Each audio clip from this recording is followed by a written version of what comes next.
Bloomberg Audio Studios. Podcasts, radio, news. This is the Bloomberg Surveillance Podcast. Catch us live weekdays at 7 a.m. Eastern on Apple CarPlay or Android Auto with the Bloomberg Business app. Listen on demand wherever you get your podcasts or watch us live on YouTube. We're going to start with basics here right now. Stephanie Roth is with Wolfe, and she's just absolutely exquisite in her rigor about the construction of a given 90 days of American economic might. And I got some American economic might with you, Stephanie, but I also got a payroll call of 70,000. Who's the horse and who's the cart? The economy or the job economy? 70,000 looks kind of weak, but that's accounting for hurricanes and strikes, which are pretty significant. So throw this, can I not work Friday? Wait, it's Paul's turn not to work Friday. Here's when you'd have to work on Friday. So yeah, we're below consensus on the actual headline number. We think the underlying trend in payrolls is 150,000, so totally fine. Here's where you'd have to work on Friday is if it comes in strong. Because in that case, we've got strength, even given we have hurricanes and strikes hitting the numbers. So that's where it could become a bit asymmetric. All right, but let's strip that away a little bit. How do you feel about the U.S. labor market? How strong is it? Some people are saying, hey, we're fine, 4.1% unemployment, whatever. But some others say, boy, the recent trends are a little testy. How do you feel about the U.S. labor market? It's kind of wild because we swung from concerns about hard landing to then concerns around, okay, fine, we were having a soft landing. Then it's shifted all of a sudden to no landing. And the result is probably somewhere in the middle. The economy's doing just fine. We have GDP, which is going to print somewhere close to 3%. And the labor market is hanging in there. You have some upward pressure on the unemployment rate, but it shouldn't be that significant. And especially if we do end up with a Trump presidency, he's going to be cutting off a lot of those immigration flows, which will then put a little bit of downward pressure on the unemployment rate versus what would otherwise be the case. So how are you framing out this election year? I'm sure that's the majority of the calls you get from your clients. What's kind of your response to, hey, Stephanie, how's this going to play out? So in the first year, it may not actually be as different depending on the presidential candidate. Come 2026, that's where it becomes a very big difference because TCJA, the Trump tax cuts, expire at the end of 2025. Okay. So that's going to be where the rubber meets the road in terms of the difference between the candidates. With this policy wonk, Stephanie Roth of Wolfe, completely off your remit, but I'm going there.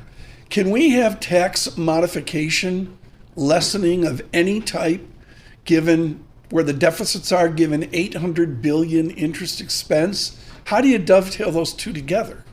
I mean, it's kind of wild, and really either candidate is going to increase the deficit. So regardless of the situation, it's going to get worse. But the U.S. is a reserve currency, so we have the ability to increase our deficits relative to other countries. You sound like Barry Eichengreen and Berkey. Stephanie Roth, I'm looking at what's happened, folks, since I've not been here. The real yield has exploded out to 2.00%. The price of all this is money's more expensive, right?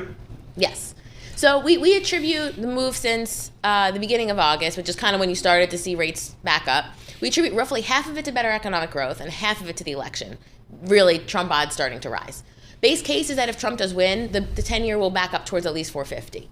If Harris wins, you could actually see a little bit of a downshift in yield, something towards 4%. Tariffs, do they work? What's your view on tariffs? Because that seems to be a discussion point here in this election. I'm a big fan of free trade, so not a big fan of them. And I also have to say it has to be advertised as such, right? It's a tax on the consumer, full stop. Yeah, if you do 60% tariff on China, that could help reduce some imports from China. We did see that in the last trade war. But if you couple that with a 10% universal baseline tariff, now goods are just going to get more expensive. So when we model it, it could be about a 1% headwind on GDP and a 1.1% increase in inflation. So it's really a stagflationary type of policy. Are we having a sustainable 3% economy? We had one quarter 3%. There's a guesstimate ending September 30, 3%. Is it, dare I say, a Q4 3%-ish? That's probably a little bit high. I think we're more like a 2.5% economy. Productivity does appear to have picked up in this economy, which is a great thing. That's where you can get non-inflationary growth in the next cycle. Let's talk about that. And let's fold it in the election. Productivity's picked up. I think 99% of people agree with you, except half of this nation's flat on their back. Does that mean productivity for everybody else is double? while half the nation's flat on their back? So if you look at productivity by sector, technology has driven a lot of it, probably no surprise. And then some of the areas of the economy that have had to deal with reduced labor shortages, things like retail, leisure and hospitality, they've just become more productive because they had to. There were some areas that benefited from the pandemic that overhired, so where it's transportation and warehousing.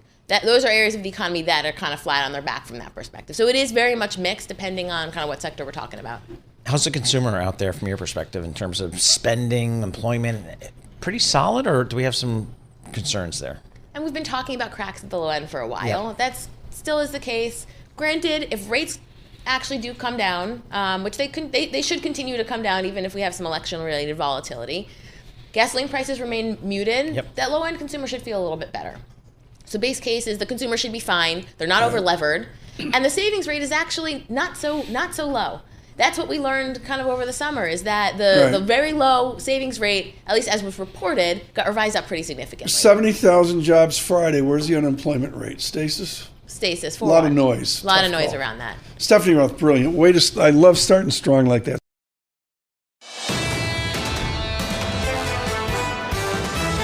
You're listening to the Bloomberg Surveillance Podcast. Catch us live weekday afternoons from 7 to 10 a.m. Eastern. Listen on Apple CarPlay and Android Auto with the Bloomberg Business app. Or watch us live on YouTube. The bond market giving us some tension here about our debt and deficit. Probably that means 3-4 themes with our guest, David Malpass. Many of you will know him as the driving force for Alan Schwartz at Bear Stearns Economics years ago. Of course, his service to the nation at the World Bank for President Trump, and we're thrilled he can join us in the studio now. There's 4 or 5, 6 topics, David, we can talk about. You are the rarest of rare ducks, a Colorado College physicist who was so dumb he actually ran for public office. I want to focus on this election. And come on, you're an institutional guy. You can do the foreign policy and all that. Forget about it. What was it like campaigning in Broome County in 2010 against Senator Gillibrand? Tom, that was an experience for the lifetime. I had the minivan and drove around New York State and really talked about how could Washington actually stop growing. And so there was, remember it was the Tea Party year in 2010. The Senate seat had been Hillary Clinton's Senate seat, and Gillibrand was holding it in 2009 and 10. So I decided to run because I really think that the issues can be changed in Washington. If you have people, leaders in Washington, talking about what to do about the budget, what to do actually about the dollar and keeping it stable, these are important topics. Most important tweet of the last 24 hours was the wonderful Michael Beschloss, who put out a photograph of a Puerto Rican in a Pittsburgh Pirates uniform. And the bottom line is the rhetoric and dialogue across all parties, but particularly what we've seen in the last 48 hours, is just totally unexcusable. And this guy hired you to run the World Bank. How can guys like you and your lovely wife who ran Manhattan GOP support this guy with the rhetoric we're hearing? Tom, I'm not into the election itself, but into the policies. And as you look at where the U.S. stands in the world, it's a voice of weakness around the world. It's causing instability all through Africa. Any international meeting I went to, people were almost pleading, saying, can't the U.S. have a voice? And that it's not there. And the policies that are being projected by the current administration and into the future look like they'll be more Paul wants to get same. in here. Paul's looking at me like, what is this, a monologue? But I was just in Rome, and I'm sorry, they're petrified of a certain candidate winning here. How does your party, could you run for could you take Secretary of State under a new Trump administration? Would you accept that position? That's not even a question. Can the U.S. grow more, and will that be stabilizing in the world? And the answer is yes. And is the budget that's now in front of the U.S.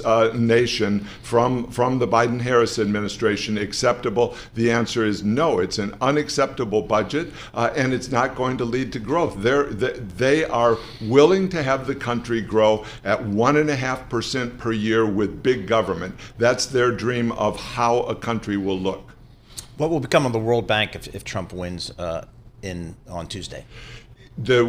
As an institution, it's got its shareholders, so I don't think that would be the focus of change. And the World Bank's not very big within the world scene. One of the things that has to be discussed, the United Nations, Antonio Guterres, the head of the United Nations, just went to the BRICS summit in Russia. Why aren't people talking about that? And did the U.S. protest that? Here he is in Kazan, Russia, with Putin, shaking hands, bowing at the time of a vicious war that's going on in Ukraine. And so how does the world really interact with these institutions that are harming people around the world? Trump presidency was kind of more, just nationalistic as opposed to internationalism. Doesn't he want to step back from the world stage? Doesn't he want to, how does that project world U.S. influence globally? Case by case, for one, you don't want to have permanent wars, and it sure looks like we've gotten into a very long-term war in Ukraine and Russia, where we're arming one side and they're arming the other side. But our boys That's are not unhealthy. on the field. We're letting the Ukrainians fight our war. Isn't that the best strategy? Well, no, that's not a good strategy at all. They're dying, and so that's a bad. That's their fight. All we're doing is funding it, and we're letting them fight against Russia. To your question of nationalism, so Trump's been pretty clear that he would pick his fights, and that through deterrence, the U.S. would be a stronger nation. And I think that's a very defensible position to be in. If you say to Putin or to China, we are going to be the strongest growing country, we're going to have the best technology, we're supporting our troops 100%, they're going to be more reluctant to start wars. The 3% economy that we have, everyone, every political persuasion, every economic persuasion has been shocked by the growth that we've seen.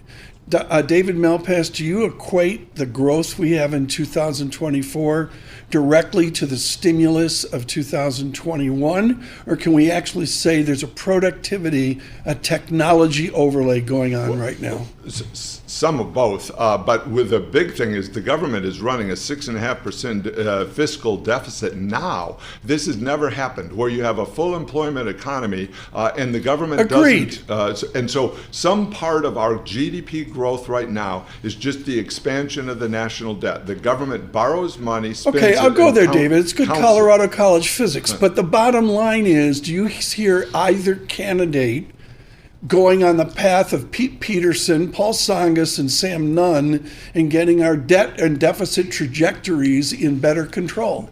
No, but to those three people, those were austerity policies, and what Trump is talking about is growth policies. They're very different. That means changing the regulatory policy so that people will actually build things. You know, a giant part of the semiconductor problem right now is you can't build a factory because of the rules that go into that IRA bill. And so they're pumping money into the economy but getting nothing for it. That can all be changed. And that's not as hard to change as people think. It just means sensible decisions at the top in Washington to spend the money less wastefully.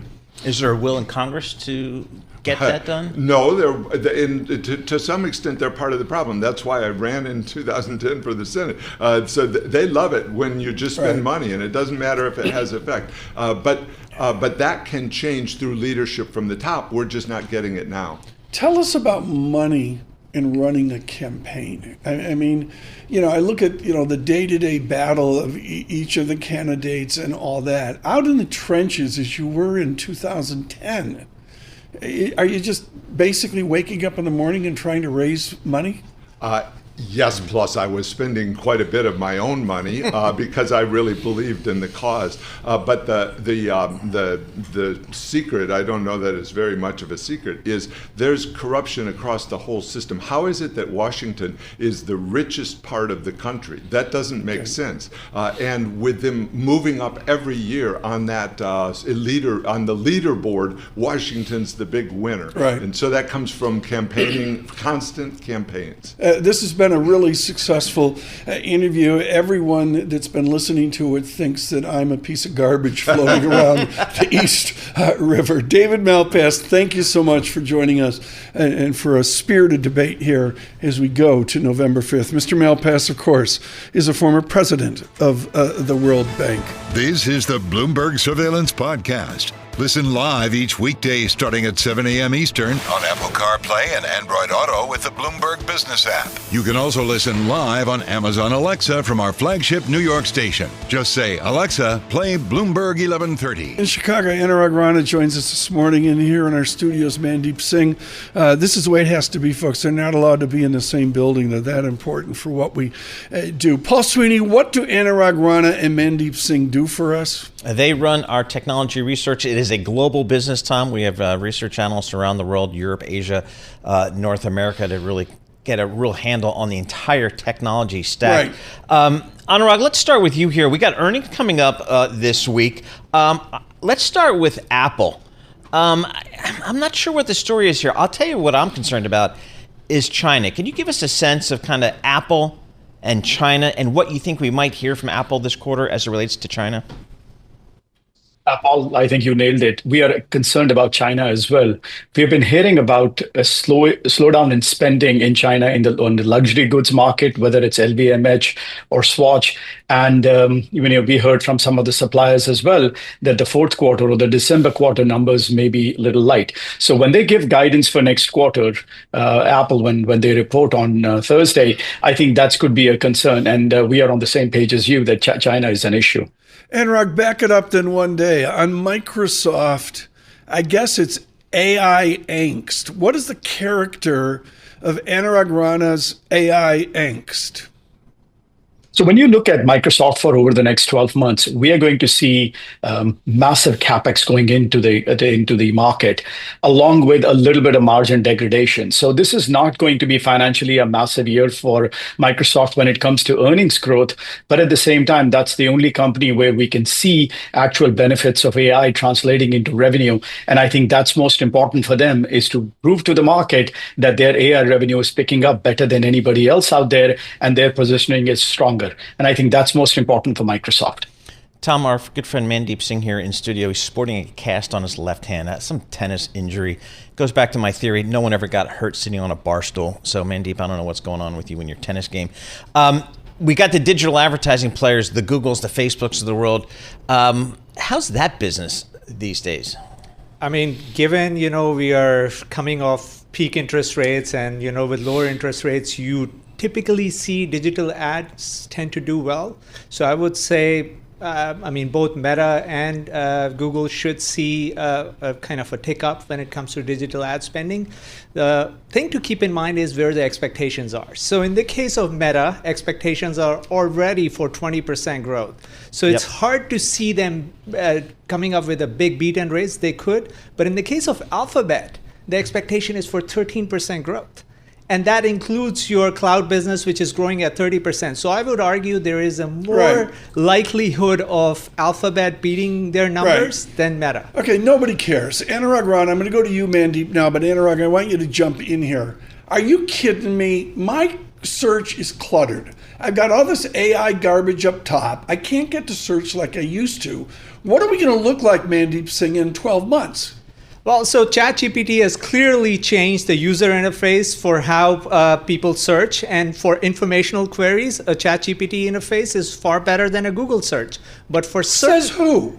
Just it's too much to read. I just want to get to a Google search. But Google search will show you 10 links, and then you have to figure out which is the best link you want to. Okay, but last night I'm searching for gherkins for martinis. I want the little cute, ones, sure. The little cute pickles. Yep, absolutely. I get 4 miles of AI Chat GPT garbage rather than search Google gherkins martini. You're absolutely right. So for transactional queries, for navigational queries, there is no substitute from ChatGPT. It's only for informational queries. That's where ChatGPT is making informational queries. Like maybe how you baloney. Make the best. Okay. We go to Anurag Rana in Chicago. Anurag, does this mean Bing to the rescue? Is this finally where Bing gets it going?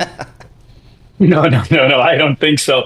I think what's going to happen is for transactional, as Mandeep mentioned, you're going to have enterprise companies coming up with Copilot/AI agents that can help you find those things better. So I think this is where a lot of the companies will be spending money. Whether it is e-commerce, whether it is any other area, you will see AI helping you better get the right product for you in your hand. And I think that's the big differentiator.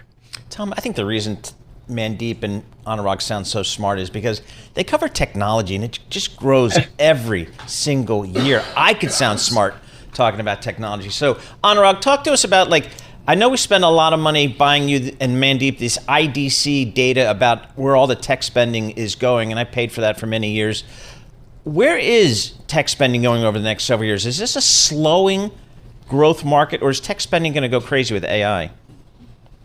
When you look at tech spending right now, Paul and Tom, we are seeing a bit of a slowdown in non-AI tech spending. So the big bucket is still the same what it was the last few years, right. But companies are just allocating money from one bucket to the other. What we are hoping is by next year, hoping that the Middle East crisis calms down a little bit, the election is over, companies are going to do net new addition to that spending, which is going to help both the AI part of it and the non-AI part of it. Bloomberg surveillance for you across the nation in your commute. Android Auto, Apple CarPlay. Mandeep Singh has both in his car.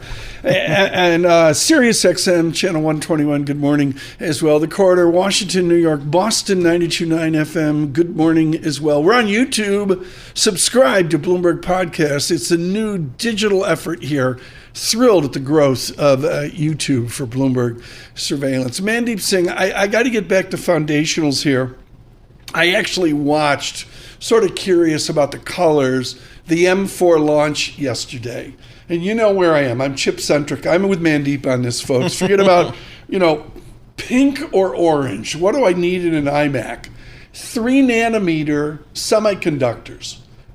Explain to our audience the importance of 3 nanometer on our path to 2 nanometers. Yeah, look, the reason why we are talking about AI is because all these computations are growing exponentially. Look at how much we have come in terms of NVIDIA GPU architecture. So the same architecture has to be brought on the device side when it comes to the smartphones and the PCs you use. And that's what Apple has to do in terms of using the 3 nanometer manufacturing capacity to make this chip so powerful that it can run a full-fledged AI model on the chip. So then, Anurag, how does Mandeep's world of 3 nanometers fold over to what Nadella has to do at the conference call on Microsoft on Thursday? When you look at Microsoft, what they are trying to push is all their enterprise applications, whether it's Dynamics or Office, they need those to be much smarter to make it a point that people upgrade to the next version of it. So that's where you get the ARPU. When you look at a company like Microsoft, the number of people who are using Excel are pretty much constant. They really need people to go upstream in order to make more money. And that's where they need to prove that the co-pilots actually have that productivity that comes in it, which is going to force people to upgrade. The cloud. Give us a sense, Anurag, I'm thinking about Amazon, Google, some of the big players here in the Microsofts of the world. Give us a sense of the lay of the land here on the cloud. Who's kind of on the margin doing a better job and who might be on the margin kind of slipping a little bit? See, this is the way we think about cloud. The entire market is growing at such a rapid rate that all 3 big companies are going to make money. In fact, Oracle's going to make money as well. But when you look at it at this point of time, because of Microsoft's relationship with OpenAI, they are doing slightly better than the other 2. But I have no doubts that both Amazon and Google will make a lot of money over the next few years because it is much easier to run some of these AI workloads in the cloud infrastructure rather than doing it in-house. If you're a large bank like JP Morgan, you may decide to do it in-house because you have the capital to do it, but not everybody else can go out buy GPUs and AI servers and try to do this in-house. There's a massive shortage of labor out there as well. Mandeep, I want to ask you about an old-time, long-in-the-tooth tech company, Intel. I know you're not the chip guy, but you hired our chip guy. Yeah. What's going on with it's Intel? Your fault. Exactly. It's your fault. Can we ever get our good friends at Intel back on the cutting edge again? Well, Tom mentioned about 3 nanometer. Intel has still not perfected 7 nanometers. So for them to get to 3 nanometer, they still need that time to, build their capabilities. And that's where I think Intel has struggled for the last 5 years. It's hard to see how they can get directly to 3 nanometer, given where TSMC is, but that's where the gap is. 3 nanometer, John. Yeah, it is 10 to the minus 9. Yeah. Whoa. Anurag Rana, last question to you here. When you do sum of the parts of technology, how far out the x-axis can you go? If you sum of the parts, I don't want you to do buy, hold, sell, but if you sum of the parts, some of these companies reporting this week, is it confidence out 3 years, 5 years? Is it Anurag Rana confidence out to 10 years? I really think they need to basically mention that the demand is so strong that they really don't see a way that they're going to reduce their capex anytime soon. Any talk of reduction in capex is going to be taken with a lot of negativity right now, because the way these guys are spending, they're going to spend, let's say, close to $100 billion extra over the next 2.5 years or so. If they say we're going to slow that down, that's bad sign. But otherwise, what they're basically saying is that the total addressable market is growing at such a rapid rate that they are out there to spend the money and then collect the dollars after that. I shaved the beard today. Thank you. I mean, these guys are scoping beards here. No, is that like a BI thing? Mandeep's fine. He's I don't have a choice. Anurag is another matter whatsoever. The Redux of Clooney out in Chicago. Exactly, which is a burgeoning tech hub. I'm not sure if you knew about it. That's why we have Anurag Chicago's in Chicago. a burgeoning tech hub. Exactly. Tell that to Boeing. Anurag Rana, thank you so much. Greatly. This is a pleasure. I can't tell you, folks, the gift we have in what Sweeney invented at Bloomberg Intelligence. Mandeep Singh, Anurag Rana, to tell me how much money I lost by not being in big tech stocks.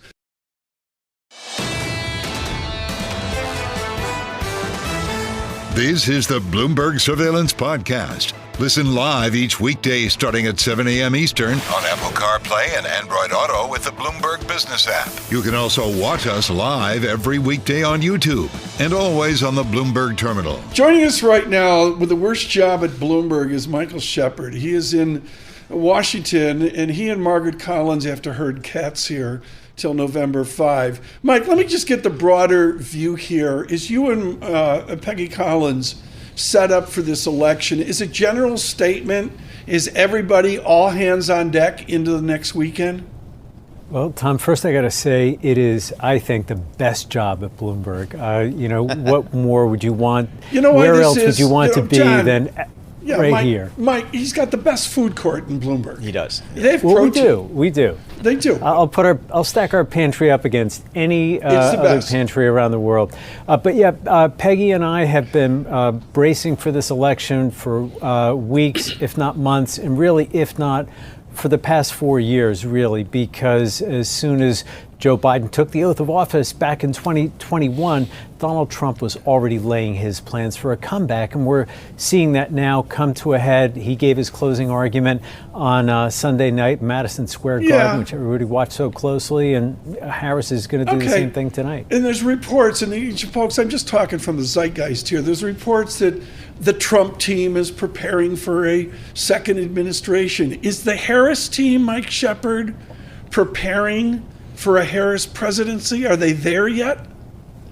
They're trying to lay the groundwork as best they can, but remember the challenge that they face. They've really only had a few months as a full-fledged presidential operation and campaign. So it is a bit of a scramble for them, and they have to figure out who might stay on and in what roles, and who they might want to bring in from the outside, including from the business world, too. I mean, on YouTube live chat, the ladies dig the beard, gotta have it. Is there any guest today without a beard? I don't know. It's kind of what the young folks are doing. Hey, Mike, how are you and your colleagues at the Washington, D.C. Bureau of Bloomberg News, how are you guys figuring out when this thing, we'll know one way or the other who's winning? Is this going to be a day, 2 days, a week? How are you guys thinking about this? we're bracing for the long haul, Paul, and that's a great question because so many people, especially on Wall Street, are wondering when will the uncertainty about the election outcome end? And we're not really going to know until sometime toward the end of next week, based on our best estimates and guesses.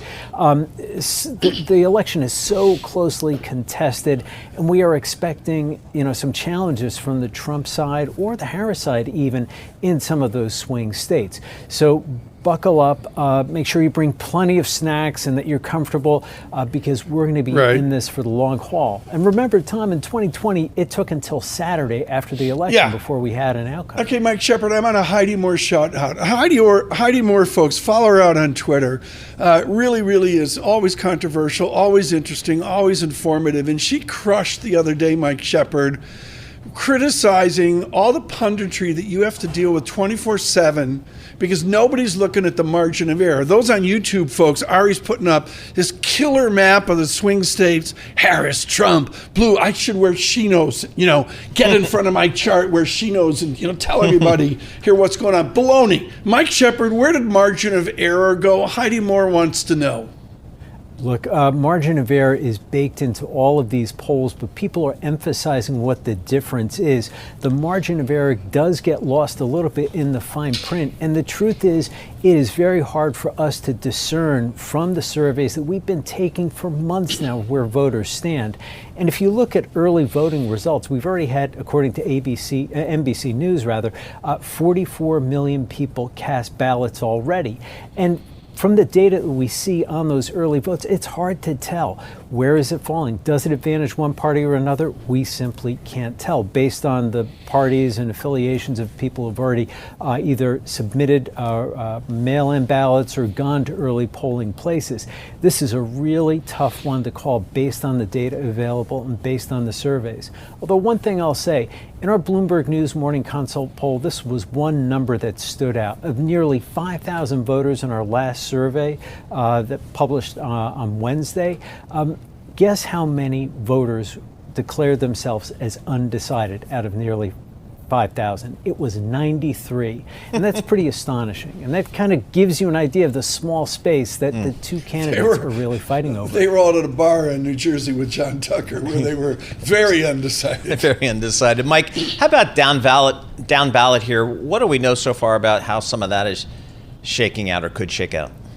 Well, Paul, another great question because it's not just the presidency that's at stake. It's control of Congress, and the Senate is especially crucial this year because whoever wins the presidency will have to contend with a Senate that could very well be opposite them, and we are likely to have divided government again, and they'll have veto power in essence over cabinet nominees and judicial nominees. Okay, so let's just go there. I got 1 minute left, Mike Shepard. Let's go to Ohio. Sherrod Brown is fighting for his life, I believe, for the Senate, the Democrat versus a spirited Republican. Do either of those candidates want their presidential candidates to show up to campaign for them in Ohio?